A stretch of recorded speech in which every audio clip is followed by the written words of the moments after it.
এটা তো সরকারে চাচ্ছিল শেখ হাসিনা আসবে দেশে 5ই আগস্টের পরে, এবং 2-3 দিন সরকার ছিল না, তার পরবর্তীতে সরকার গঠন হওয়ার পরেও অন্তর্বর্তী সরকারের উপদেষ্টারা কিন্তু তাদের বক্তব্য ছিল এরকম যে শেখ হাসিনাকে ভারত থেকে এনে এই দেশে বিচারের সম্মুখীন করা এবং আনার জন্য পররাষ্ট্র মন্ত্রণালয়ে আন্তদেশীয় চিঠিপত্র চালাচালি হয়েছে।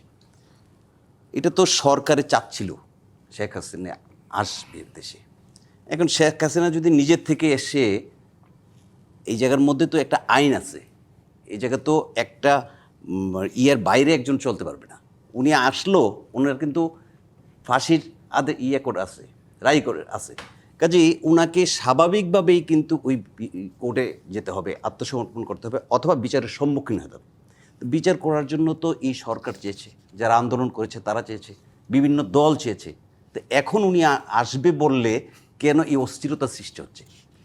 আজকে তার বক্তব্যে সম্ভবত এটিও বলেছেন যে আসলে তিনি জানেন তিনি আসলে হয়তো এক ধরনের মবের সৃষ্টি হবে, মবের সৃষ্টি হবে। উনি এটাও বলেছেন, আমি যতটুকু একটা ভার্চুয়াল শুনলাম যে আসলে উনি বিচার মুখোমুখি হবেন।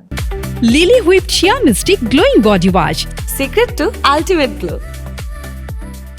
মুখোমুখি হওয়ার জন্য প্রস্তুত আছে, আর কোনো উপায় নাই। উনি জাতি তো চেয়েছে যে উনাকে এনে বিচারের মুখোমুখি করার জন্য। আজকে আবার এই মানুষগুলোর মধ্যেই বক্তব্যের মধ্যে একটা কেমন জানে অস্থিরতার সৃষ্টি হয়েছে। অস্থিরতা এরকম যে উনি কেন আসবে, বা আসার ইয়েটা কি, এইরকম একটা অস্থিরতা আছে। যখন শেখ হাসিনা এই গতকালকে ভাষণ দিবে এই কথাটা শোনা হলো, তারপরে সরকার বিরোধী দল অনেকের মধ্যে কিন্তু একটা মানে কাজ করছে যে কি বলে কি করে।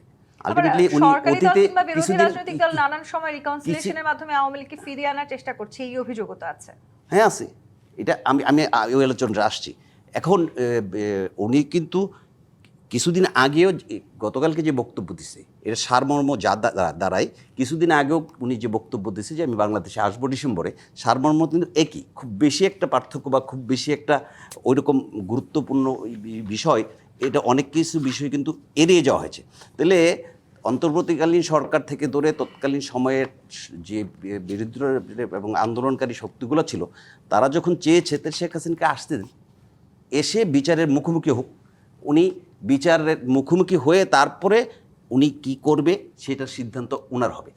বেসিক্যালি যেই কারণে আসার কথা বলতেছে, এটা দেলোয়ার ভাইয়ের আলোচনা শেষ অংশে কিন্তু এসছে। আওয়ামী লীগ যেহেতু ছন্ন ছাড়া হয়ে গেছে এক প্রকার, বাংলাদেশে আওয়ামী লীগ এখন নিষিদ্ধ সংগঠন। এই ছন্ন ছাড়া কর্মীদেরকে একটা মনোভাব চাঙ্গা করার জন্য এই বক্তব্য হতে পারে।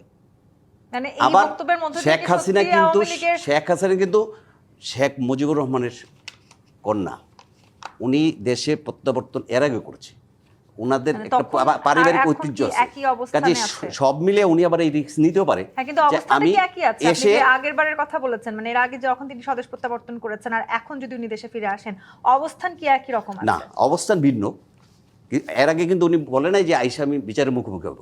এখন কিন্তু উনি নিজেই বলছে যে এসে প্রয়োজনে আমি বিচারের মুখোমুখি হব, এবং ওনাকে বিচারের মুখোমুখি হতে হবে, যেহেতু ওনার বিরুদ্ধে একটি আদালত কর্তৃক রায় আছে এবং অনেকগুলা রায় কিন্তু খুব কাছাকাছি সময় চলে আসছে। কাজে ওনাকে বিচারের মুখোমুখি হতে হবে।